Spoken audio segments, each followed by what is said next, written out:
अऊज़ु बिल्लाहि मिनश्शैतानिर्रजीम बिस्मिल्लाहिर्रहमानिर्रहीम मसलुहुम कमसलिल्लज़ी इस्तौक़द नारा फलम्मा अज़ाअत मा हौलहु ज़हबल्लाहु बिनूरिहिम व तरकहुम फ़ी ज़ुलुमातिन ला युबसिरून सुम्मुन बुक्मुन उम्युन फ़हुम ला यरजिऊन औ कसय्यिबिन मिनस्समाइ फ़ीहि ज़ुलुमातुन व रअदुन व बर्क़ यजअलून असाबिअहुम फ़ी आज़ानिहिम मिनस्सवाइक़ हज़रल मौत वल्लाहु मुहीतुम बिलकाफ़िरीन यकादुल बर्क़ु यख़्तफ़ु अबसारहुम कुल्लमा अज़ाअ लहुम मशौ फ़ीहि व इज़ा अज़लम अलैहिम क़ामू वलौ शाअ अल्लाहु लज़हब बिसमइहिम व अबसारिहिम इन्नल्लाह अला कुल्लि शैइन क़दीर सदक़ल्लाहुल अज़ीम। इन आयात करीमा के अंदर अल्लाह ताला ने दो तरह के मुनाफिकीन की मिसालें बयान फरमाई हैं। मुनाफिक दो तरह के थे। एक तो वो मुनाफिक जो पक्के ठक्के काफिर थे, उनके दिल के अंदर कभी ये ख़याल भी नहीं गुज़रा कि हम मुसलमान हो जाएं, ईमान ले आएं। पहले मुनाफिक वो थे। तो एक उन मुनाफिकों की मिसाल बयान फरमाई अल्लाह ताला ने। दूसरे वो मुनाफिक थे कि जो कभी उनके दिल के अंदर ये बात आ जाती थी, यारा मुसलमान अच्छे लोग हैं, ये सही लोग हैं, ये हक़ पर हैं, हम भी ईमान ले आएँ।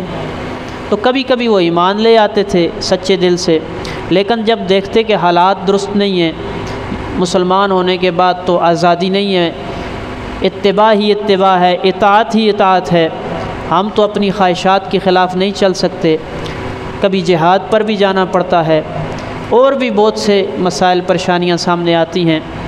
तो इस वजह से फिर वो दोबारा मुनाफिक हो जाते, निफाक की तरफ लौट जाते। तो मुनाफिकीन की दो किस्में हैं, एक पक्के मुनाफिक और दूसरे वो मुनाफिक जो कभी ईमान ले आते और कभी निफाक इख्तियार करते। अल्लाह ताला ने उन दोनों की मिसालें बयान फरमाई हैं इन आयात करीमा के अंदर। पहले मुनाफिकीन की मिसाल कुछ इस तरह बयान फरमाई अल्लाह ताला ने कि पक्के ठक्के मुनाफिकों की मिसाल ऐसी है कि जैसे कोई शख्स आग जलाता है, जब आग जलाई जाती है तो आग जलाने की वजह से उस जगह पर रोशनी हो जाती है, तो जो आग जलाने वाला होता है वो उससे फ़ायदा हासिल करता है कि इर्द गिर्द की चीज़ें भी उससे नज़र आती हैं। अगर सर्दी हो तो सर्दी के अंदर वो उससे थोड़ी तपश भी हासिल कर लेता है। तो अभी उसको इर्द गिर्द की चीज़ें नज़र आने लगी। अचानक से क्या हुआ कि आग बुझ गई, आग ख़त्म हो गई। अब ये जो आग से जो फ़ायदा हासिल कर रहा था उस फ़ायदे से ये महरूम हो गया। ये पहले मुनाफिकीन की मिसाल बयान फरमाई अल्लाह ताला ने कि ये उस शख्स की तरह है कि इसका मुमस्सल लहू क्या हो जाएगा कि हुज़ूर अलैहिस्सलातु वस्सलाम ने इस्लाम की दावत दी, हक़ बात की तरफ बुलाया, आपने इस्लाम का दीप और इस्लाम का चिराग जलाया, तो मुनाफिकीन के सामने हक़ बात आ गई। तो इस हक़ को, इस दीन को, इस्लाम को चिराग के साथ तशबीह दी कि ये चिराग की तरह है। जब ये इस्लाम का चिराग जला तो उस चिराग के जलने की वजह से वो उनके सामने हक़ भी आ गया और बातिल के अंदर तो वो पहले ही थे, हक़ भी ज़ाहिर हो गया, बातिल भी ज़ाहिर हो गया। लेकिन इन्होंने उस हक़ से फ़ायदा हासिल नहीं किया, बल्कि दोबारा अपने निफाक की तरफ लौट गए, दोबारा कुफ्र की तारीकियों की तरफ लौट कर चले गए। ये पक्के ठक्के मुनाफिकीन की मिसाल बयान फरमाइए कि इस्लाम का चिराग जलाया गया, इन्होंने उसको देखते हुए भी उससे फ़ायदा हासिल न कर सके, बल्कि दोबारा कुफ्र की तारीकियों की तरफ लौट कर चले गए। और साथ ही साथ अल्लाह ताला ने इन मुनाफिकीन के बारे में फ़रमाया कि ये अंधे भी हैं, ये बहरे भी हैं, ये गूंगे भी हैं। यानी अगर एक इंसान है उसकी आंखें ना हों तो फिर भी कुछ ना कुछ फ़ायदा हासिल कर लेता है, किसी को आवाज़ दे देगा, किसी की कोई बात सुन लेगा, उसे कुछ ना कुछ फ़ायदा हासिल हो ही जाता है। लेकिन एक बंदा ऐसा हो आँखों से उसको नज़र नहीं आता, ज़ुबान से वो कुछ बोल नहीं सकता कि किसी को बुलाकर कुछ फ़ायदा हासिल करे, और सुन भी नहीं सकता, कोई उसे कुछ कहता रहे तो फिर भी वो फ़ायदा हासिल नहीं कर सकता। तो पक्के ठक्के मुनाफिकों की मिसाल ऐसी है कि ये सिर्फ़ अंधे ही नहीं बल्कि हक़ बात को सुनने से बहरे भी हैं, हक़ बात को देखने से अंधे भी हैं और हक़ बात को कहने से गूंगे भी हैं। इनकी हालत उस शख्स की तरह है कि जिस शख्स की ये तीनों की तीनों सलाहियतें ख़त्म हो चुकी हों। जिस तरह वो दुनिया की किसी चीज़ से नफ़ा और फ़ायदा हासिल नहीं कर सकता, इसी तरह पक्के मुनाफिकीन भी इस्लाम से, दीन से किसी किस्म का फ़ायदा हासिल नहीं कर सकते। आयात का तर्जुमा देखें।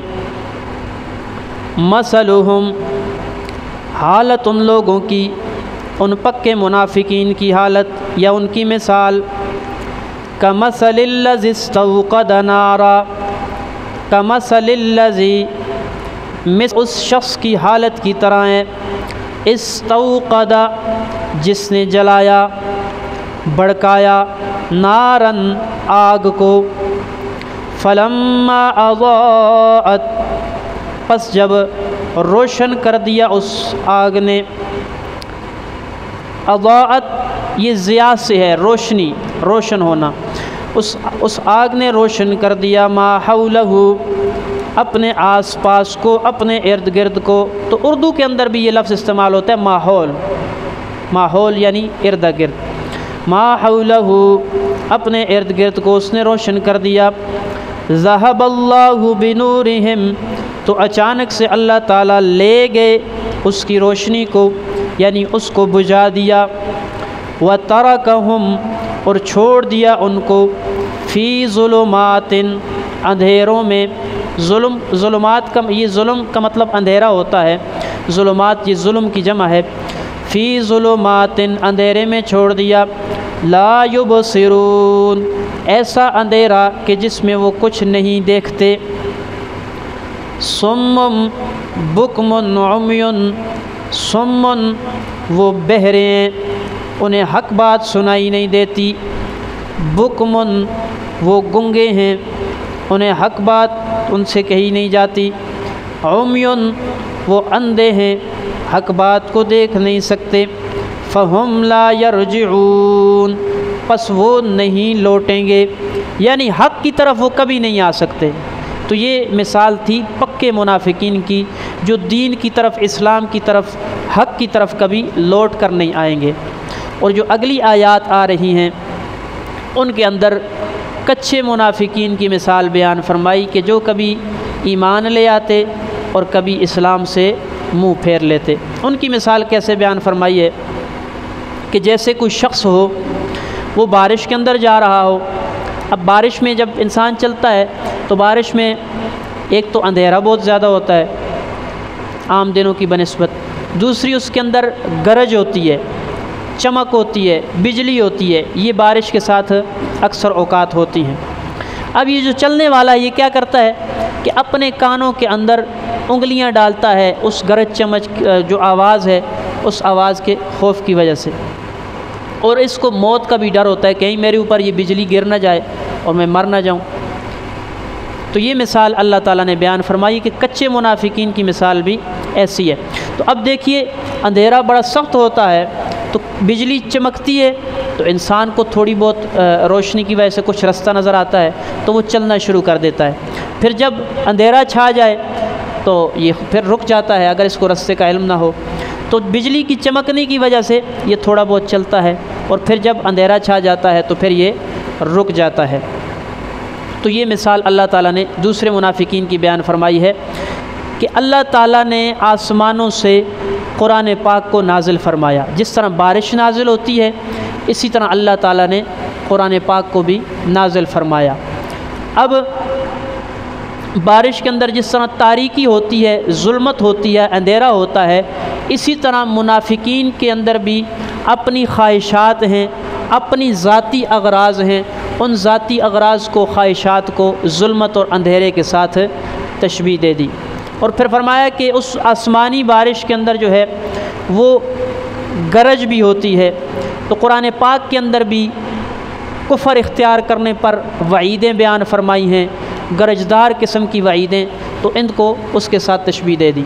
और फिर फरमाया कि आसमानी बिजली जब बारिश बरसती है तो उसके अंदर चमक भी होती है। तो चमक से मुराद क्या है? इस्लाम की फतूहात और मुसलमानों का गलबा मुराद है।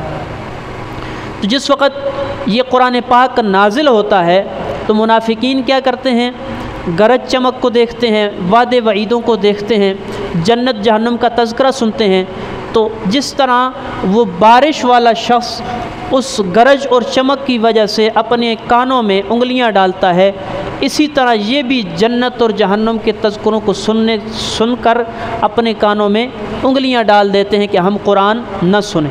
तो ये मुनाफिकीन का, कुफ़ार का पुराना शेवा चला आ रहा है कि वो ख़ुद भी कुरान से दूर होते हैं और दूसरों को भी कुरान से दूर करने की बात करते हैं। वक़ाल अल्लज़ीन कफ़रू ला तस्मऊ लिहाज़ल कुरान, कि इस कुरान को न सुनो, इस कुरान से दूर हो जाओ, कुरानी तालीमात से दूर हो जाओ। जैसा कि आज हालिया दिनों में जो स्वीडन के अंदर जो कुरान पाक की बेहुरमती की गई, वो इसी वजह से कि इस कुरान की वजह से लोग राह रास्त पर ना आए। हिंदुस्तान के अंदर भी जब अंग्रेज़ आया तो उसने जब अपना सारा ज़ोर लगा दिया मुसलमानों को मग़लूब करने का, मुसलमानों को मिटाने का, लेकिन उन्होंने देखा कि मुसलमान हमारे काबू से बाहर हैं। उन्होंने मशवरा किया, सोचो विचार की कि मुसलमानों को कैसे मग़लूब किया जाए। तो उनकी तहक़ीक़ात ने उन्हें ये बतलाया कि मुसलमानों के पास एक किताब है जिस किताब की वजह से वो उरूज पर हैं, उस किताब को इनसे ज़ब्त कर लिया जाए, इस किताब से, इस कुरान से इनको दूर कर लिया जाए, तो फिर हम इन पर हुकूमत कर सकते हैं। सहाबा कराम रिज़वानुल्लाह ताला अलैहिम अजमाइन ने इसी कुरान पाक की तालीमात पर अमल करके, इसी कुरान को पढ़ करके पूरी दुनिया के अंदर गलबा हासिल किया। तो जब बरतानिया हुकूमत ने, अंग्रेज़ों ने देखा कि मुसलमानों के पास ये किताब है, तो उन्होंने इस किताब को जमा करना शुरू कर दिया और नाउज़ुबिल्लाह उस वक़्त इन्होंने उसको जलाना शुरू कर दिया। जब उन्होंने हिंदुस्तान के मदारिस से, हिंदुस्तान के लोगों के घरों से कुरान पाक के नुस्खे उठाकर जला दिए, तो फिर भी एक दिन एक अंग्रेज़ अफसर आया, एक घर के अंदर आया, उसने देखा कि वहाँ से कुरान पाक पढ़ने की आवाज़ आ रही है। घर के अंदर आया, देखा कि कारी साहब बैठे हैं, बच्चे बैठे हैं। उसने कहा कि आज तो मैं इनको गिरफ़्तार करूँगा, इन पर जुर्माना करूँगा, इनको सज़ा दूँगा। तो जब आया, देखा वो कुरान तो पढ़ रहे हैं लेकिन उनके सामने कोई किताब मौजूद नहीं है। तो वो बड़ा हैरान हुआ, परेशान हुआ। तो उसने कहा कि हमने तो अपनी पूरी ताकत लगा दी, पूरा ज़ोर लगा दिया कुरान पाक को मिटाने में, ये बच्चे कैसे पढ़ रहे हैं? तो उन्होंने कहा कि आपने कुरान पाक के नुस्खे तो ख़त्म कर दिए, कुरान पाक के नुस्खों को तो जला दिया, लेकिन ये वो लारेब किताब है, ये वो अज़ीम शान किताब है कि जिसकी हिफाजत का ज़िम्मा ख़ुद रब ताला ने लिया है। आप इसके नुस्खे तो ख़त्म कर सकते हो लेकिन हमारे छोटे छोटे बच्चों के सीनों के अंदर जो कुरान है उसको कभी ख़त्म नहीं कर सकते। तो ये कुरान पाक का एजाज़ है और मौजज़ा है कि उस वक़्त से लेकर आज तक जो कुरान पाक हुज़ूर अलैहिस्सलातु वस्सलाम के ज़माने के अंदर पढ़ा जाता था, ये इस कुरान का एजाज़ है कि इसके अंदर एक ज़बर, एक ज़ेर, एक हर्फ की भी तब्दीली नहीं आई। ये कुरान पाक का मौजज़ा और करामत है। तो मुनाफिकीन भी जब कुरान पाक सुनते थे तो वो कुरान पाक को सुनने के बजाय अपने कानों में उंगलियां डाल देते थे, जिस तरह वो बारिश के अंदर चलने वाला शख्स उस गरज की वजह से, उस चमक की वजह से अपने कानों के अंदर उंगलियां डालता है। और उसको जिस तरह बारिश में चलने वाला होता है उसको अपने कानों में उंगलियां डालता है ताकि मुझे आवाज़ ना आए, अपनी आँखों को बंद करता है ताकि मैं देख ना सकूं इस चमक को। ये सब उस मौत के डर की वजह से कर रहा होता है। तो मुनाफिकीन भी कुरान को नहीं सुनते थे कि कहीं कुरान का नूर हमारे दिलों के अंदर दाखिल होकर हमारी जो मुनाफिकत है वो कहीं ख़त्म ना हो जाए, हमारा जो कुफ़र है वो मर ना जाए और इस्लाम के अंदर हम दाखिल ना हो जाएं। तो जिस तरह ये चलने वाला शख्स मौत के डर की वजह से कानों के अंदर उंगलियां डालता है, अपनी आँखों को बंद करता है, इसी तरह मुनाफिकीन भी अपने कानों के अंदर उंगलियां डालते हैं कुरान पाक को सुनने के कि हम सुन ना सकें, अपनी आँखों को बंद करते कि कहीं हमारी कुरान सुनकर हमारे दिलों के अंदर नूर ईमान दाखिल हो जाएगा और हमारा कुफ्र जो है वो मर जाएगा। इस वजह से वो नहीं सुनते थे। और इसी मिसाल में आगे बयान फरमाया कि ये जो जिस वक़्त बिजली चमकती है तो ये बारिश वाला शख्स थोड़ा बहुत चलता है, फिर जब अंधेरा छा जाता है तो फिर रुक जाता है। इसी तरह मुनाफिकीन भी जब फतूहात का ज़माना आता, जब माल गनीमत के तकसीम का वक़्त आता, जब सदक़ात खैरात के मिलने का वक्त आता, तो उस वक़्त ये भी मुसलमानों के साथ होते, इन्ना माअकुम, कि हम तो तुम्हारे साथ हैं।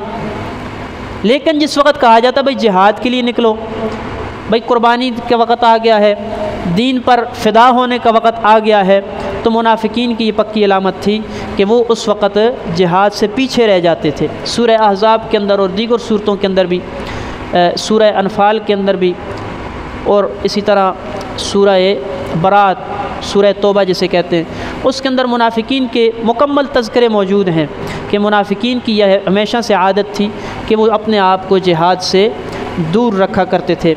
इसलिए मुसलमानों के दिलों के अंदर जज्बा जिहाद होना चाहिए कि जब भी अल्लाह ताला ने तौफ़ीक़ और हिम्मत अता फ़रमाई तो इंशाअल्लाह अल्लाह के दीन की खातिर हमने जिहाद करना है इंशाअल्लाह। तो ये मुनाफिकीन की अलामत थी। ये दूसरी मिसाल उनकी बयान फरमाई कि ये कच्चे पक्के मुनाफिक थे कि जब इस्लाम की फतूहात को देखते तो मुसलमानों के साथ आ जाते और उनका दिल करता कि काश हम भी मुसलमान हों, लेकिन जब मुश्किल वक़्त आता, मुश्किलात का ज़माना आता, तो फिर दीन से दूरी इख्तियार कर लेते।